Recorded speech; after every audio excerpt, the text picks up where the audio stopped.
The street was wet from the evening rain, the kind that turned New York's asphalt into a mirror. In that reflection, headlights smeared and disappeared into the gutters, and for a moment the city looked like a film strip burning at the edges. Frank Delaney stood beside the bureau sedan, collar turned up, watching men in tailored suits step into the Ravenite Social Club. The light above the door flickered once, then held steady. He noted it. He noted everything these days. Inside that small brick room on Mulberry Street, a man named John Gotti was about to become a myth. The air smelled of tobacco, cologne, and wet concrete. Across the street, a surveillance van idled, heaters humming softly. Carla Ruiz sat behind the tinted glass, headphones pressed against her ears, listening to the static, laced heartbeat of a hidden microphone buried beneath the floorboards of the Ravenite's back room. The tape reels turned slowly. Nothing yet, just chairs scraping and laughter, the sound of cards slapping the table. Then Gotti's voice, smooth, confident, almost warm, cut through. "Nobody moves without me knowing it." The room erupted in chuckles, but the cadence behind those words wasn't humor. It was law. Delaney wrote the timestamp on his pad. He'd spent 3 years trying to pin Gotti down. Wiretaps, tails, informants, all of it collapsing under the weight of Gotti's charisma. Reporters called him the Dapper Don. Delaney had another name for him, the Raven, because wherever he went, silence followed, and something always died after. It started when Gotti's name began to show up on the Bureau's financial traces. Restaurants paid in cash, laundromats turned profits larger than midtown hotels, and always the same men hovered near the ledgers: Sammy Gravano, Tommy Gambino, and the quiet one, D'Amico, the driver. The Bureau mapped their routes across Brooklyn and Queens like arteries, feeding a single heart. The problem was, every time they tried to strike, the heart stopped beating. Someone was warning them. Inside the Ravenite, Gotti sat at his table like a conductor before an orchestra. His white suit caught the light like a blade. The men leaned in close when he spoke, eyes sharp, hands folded. Gravano, the underboss, watched in silence. He admired Gotti, feared him too. He'd learned that power didn't come from shouting, it came from being the last to speak. Back in the van, Ruiz noticed interference, a soft hum between channels, like someone was listening to their frequency. She adjusted the gain and frowned. "Frank," she whispered into her radio, "we're being mirrored." Delaney looked up from his notes, rain running down his temple. "By who?" "Can't tell," Ruiz said. "Signals bouncing off the same relay we're using." The idea chilled her. Someone had access to Bureau comms. At 2:30 in the morning, Gotti stepped out of the Ravenite, raincoat over the white suit, cigarette glowing in the dark. Flashbulbs burst from across the street. Reporters always waiting. He smiled, waved, enjoyed it. To the city, he was a movie star. To Delaney, he was a ghost wearing silk. The cameras clicked, and for an instant Gotti's eyes met Delaney's across the street. He smiled again, smaller this time, like recognition. Then he got into his car and vanished into traffic. Back at the field office, Delaney pinned photographs to the corkboard. Grainy stills, faces half lit. He drew lines between them with red string, building a web that looked more like obsession than investigation. Keller, his superior, stepped in quietly. "You're getting too close to this," Keller said.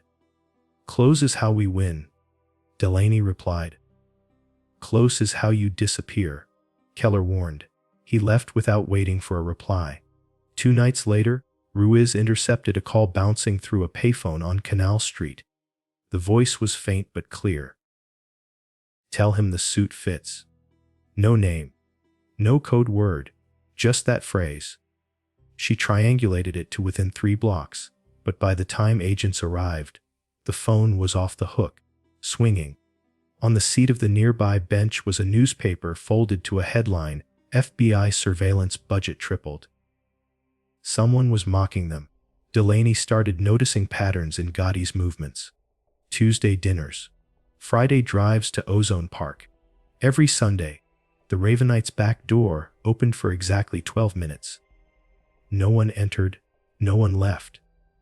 The sound text said maybe it was interference, an electrical glitch. Delaney didn't believe in glitches. He believed in ghosts. He sent Ruiz to plant a microbug in the adjacent tailor shop. The tailor, an old man with clouded eyes, smiled as she asked for permission to inspect his wiring. "You think you're the only ones listening," he said softly. That night, the new microphone picked up faint Italian music through the wall, laughter, and something else. The click of an old reel-to-reel recorder starting up. Someone else was recording the Ravenite too. Delaney met with an informant in a parked car under the Manhattan Bridge. The man's hands shook as he lit a cigarette. "You don't get it, Frank," he whispered. "Gotti doesn't just run the streets. He runs the silence." When Delaney pressed for details, the man's eyes darted to the window. "They're in your walls. Even here." Before Delaney could answer, a passing truck drowned out the sound. When the noise cleared, the passenger seat was empty, doors still locked from the inside.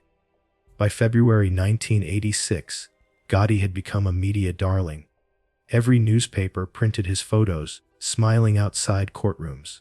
Inside, witnesses recanted, jurors were compromised, evidence vanished. Delaney watched each loss with the slow realization that justice had become theater. The Bureau wasn't fighting crime anymore, it was fighting myth. Ruiz started keeping a private log of anomalies. Reels erased overnight. Tape timestamps off by minutes. Transcripts altered. She found her own signature forged on a report she never wrote. She confronted Keller, who dismissed it as clerical error. Delaney confronted him later, quietly. "If there's a leak, it's not from outside," he said. Keller only smiled and said, "You've been watching the wrong man." Weeks passed. The Bureau expanded surveillance, placing bugs in Gotti's car, office, even a floral shop he frequented. But every time they got close, he moved first. A witness disappeared before questioning. A warrant arrived 5 minutes too late. Someone was predicting their every step. One night, Ruiz discovered the source of the mirrored signal. It wasn't outside the Bureau. It was a shadow feed running through the same relay servers as their internal network. She traced the IP logins and froze when she saw the terminal ID. It belonged to their own field office. Delaney confronted her in the parking lot before dawn. "We can't go to Keller," he said. "Then who?" Ruiz asked. "We'll go to the tapes." They drove to the storage vault where all the Ravenite recordings were archived. The guard on duty was gone.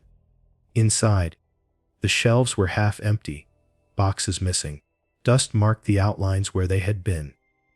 At the far end, a reel still turned slowly on a machine, playing the faint sound of a man laughing. It was Gotti's voice. "You hear me, Frank?"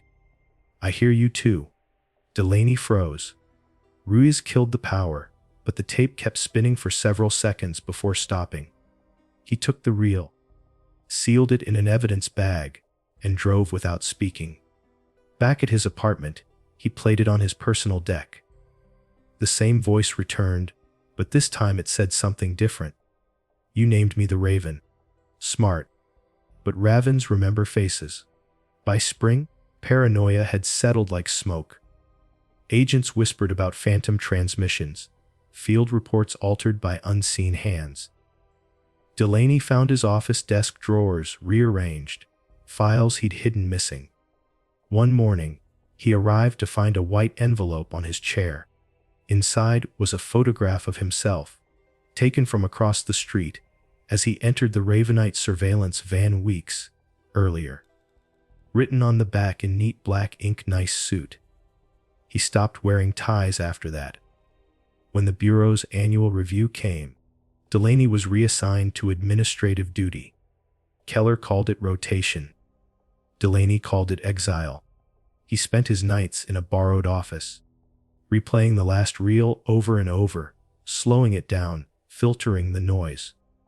In the static beneath Gotti's voice, he caught another one, faint, nervous, bureaucratic.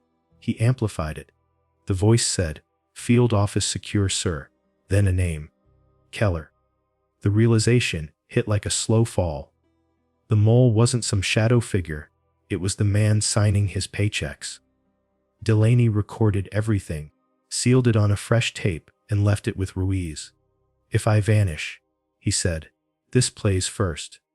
2 days later, Keller called him into a closed meeting.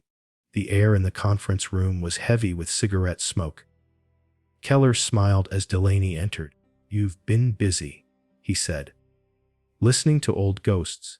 Delaney said nothing. Keller leaned back. "Sometimes we make deals, Frank. Sometimes we look the other way to keep the bigger piece." Delaney stared at him. "And who keeps the peace for the ones who vanish?" Keller smiled again. "The Raven does." That night, Ruiz found Delaney's car parked on the East River Pier, engine cold, door unlocked. On the passenger seat sat his badge and a fresh reel tape labeled with his initials. The audio was barely audible, wind and distant gulls, then a voice. Delaney's, saying, "They always said silence was loyalty, but maybe silence was the weapon." Then static, then nothing. In the weeks that followed, Keller transferred to Washington. Gotti was indicted again, and again he walked free. The Bureau replaced Delaney with a younger agent. Ruiz stayed quiet, waiting, always listening. Months later, a package arrived at her desk, with no return address.